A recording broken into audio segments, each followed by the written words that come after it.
देखिएगा अपन बात करने जा रहे हैं आज ब्लैक बॉक्स क्या होता है। ब्लैक बॉक्स देखिए ये बात क्यों आई है आज, क्योंकि जो अपने चीफ ऑफ डिफेंस हैं बिपिन रावत जी हैं, उनका जो हेलीकॉप्टर क्रैश हुआ उनके साथ और भी साथी जवान थे जो शहीद हो गए हैं।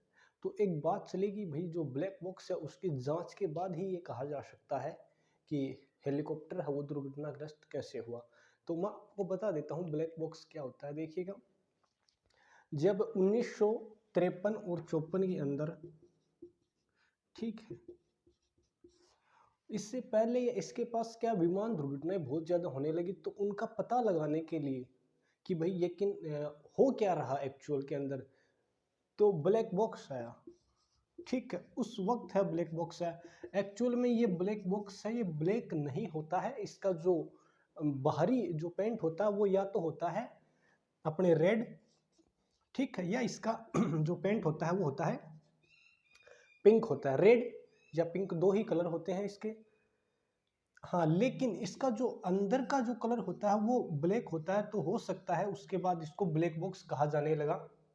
ये एक्चुअल में फ्लाइट जो डाटा रिकॉर्डर होता है भाई, एक तरह का, इसके दो भाग होते हैं। एक तो होता है फ्लाइट डाटा रिकॉर्डर, ठीक है, ब्लैक बॉक्स से। एक होता है कॉकपिट वॉइस रिकॉर्डर।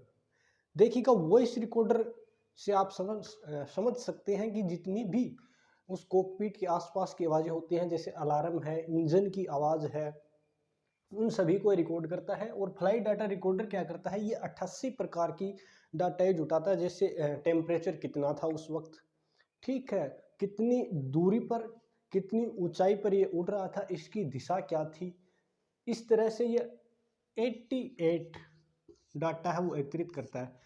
अब देखिए, इसको लगाया क्या जाता है, इसको भाई पिछले हिस्से में लगाया जाता है विमान के, ठीक है, छोटा सा ही होता है, कोई ज़्यादा बड़ा भी नहीं होता है, आप इमेज देख सकते हैं आराम से। तो इसको पिछले हिस्से में लगाया जाता है, मैंने बता दिया टाइटेनियम का बना होता। अब जैसे ही अब विमान दुर्घटनाग्रस्त हुआ, ये नीचे गिर गया, समझ लीजिए कहीं भी। अब ये तो है नहीं कि भाई खुली जगह में गिरे, हो सकता है जंगलों में गिर जाए। तो ये क्या करता है, एक बीप साउंड निकालता है। बीप साउंड कौन सा होता है, जैसे अपन देखते हैं टीवी कई बार, जैसे गाली गलौच हो रहा है, मार पिटाई होता है, तो उसमें करके आवाज आती है। जो भी मैं बताना चाह रहा हूँ आपको, बीप की सी आवाज आती है, जो टोंग टांग करके ऐसे जो भी साउंड लगा देते हैं, तो बिप साउंड निकालता है। और ये जो साउंड होता है वो क्या करता है, 2 से 3 किलोमीटर एरिया तक सुनाई देता है, ठीक है। जिसको है, जो भी है, जो टीम होती है जो पता लगाती है इन सब चीज़ों का, वो आराम से इसको आइडेंटिफाई कर लेती है कि भाई ये हुआ कैसे होगा। तो 2-3 किलोमीटर आसानी से इसको पहचाना जा सकता है। अब ये बिप साउंड कब तक आएगी भाई, तो ये 30 दिनों तक बीप साउंड आएगी इसके अंदर। ये बिना बिजली के काम करेगा।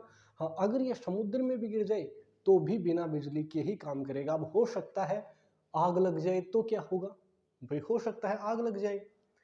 तो देखिएगा, ये 11,000 डिग्री सेंटीग्रेड, ठीक है, तापमान को 1 घंटे तक सहन कर सकता है। अब 11,000 डिग्री जो सेंटीग्रेड तापमान वो कितना होता होगा, आप देखिए, जो सूर्य की सतह होती है ना, ठीक है, उसका तापमान अप्रोक्सीमेटली आप ये मान के चलिए कि 6,000 डिग्री सेंटीग्रेड की समथिंग होता है। तो आप सोच सकते हैं कि भाई 11,000 डिग्री सेंटीग्रेड ये तापमान सहन कर सकता है। और 260 डिग्री सेंटीग्रेड के तापमान को है ये 10 घंटे तक सहन कर सकता है, ठीक है। यही इसकी बातें थी और खासियतें थी, मैंने आपको बता दी हैं। इसको फिर लाया जाता है, हाँ, लेकिन ये नहीं है कि इसकी जांच के बाद है वो 100% श्योरिटी नहीं होती है कि एक्सीडेंट है या दुर्घटना है, जो क्रैश है विमान कैसे हुआ होगा।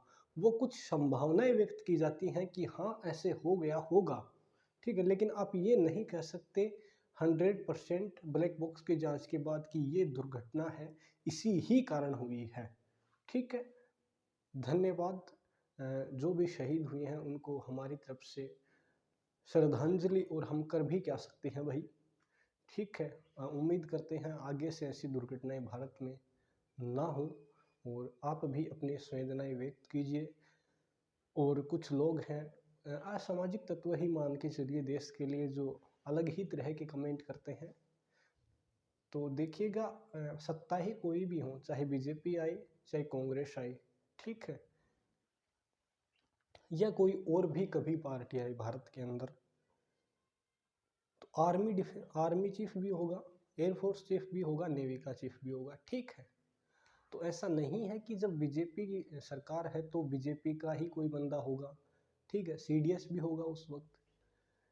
तो और कांग्रेस की आएगी तो कांग्रेस का ही आएगा। तो ये सोचना ये बहुत गलत है, क्योंकि जो बंदा उस पोस्ट पे बैठा है, जैसे बिपिन रावत जी थे, तो वो आपको ये लग रहा है क्या कि वो बीजेपी के एजेंट थे?